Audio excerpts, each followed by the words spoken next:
We've never been a standard inside the box kind of company. We've always been a little outside of the box, or a lot.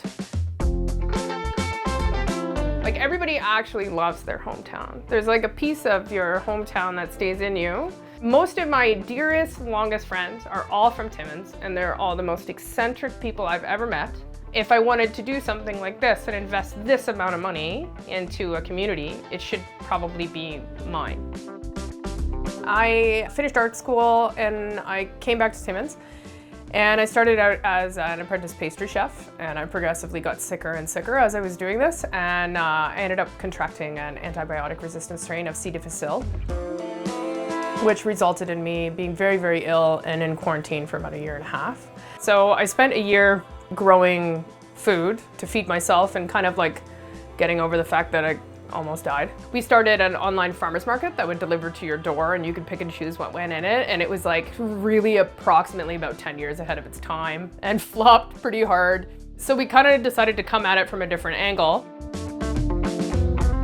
I happened to be driving down the street and I noticed that this kitchen was for sale. I just bought it, like right there. I had just started dating Steve, and he came home from work and I told him I bought a restaurant. He said, "Oh, are you kidding me?"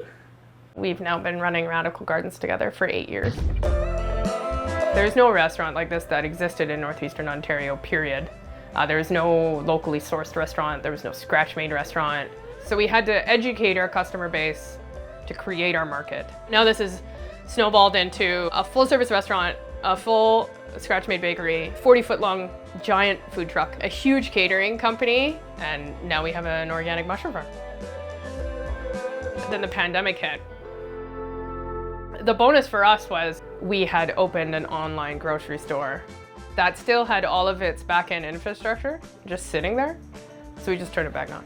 We were the only grocery place in the whole city that was delivering because this infrastructure had not existed in Timmins ever before.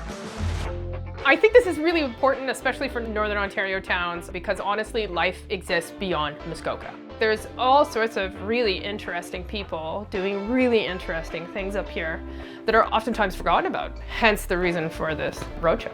My name is Brianna, and I own Radical Gardens.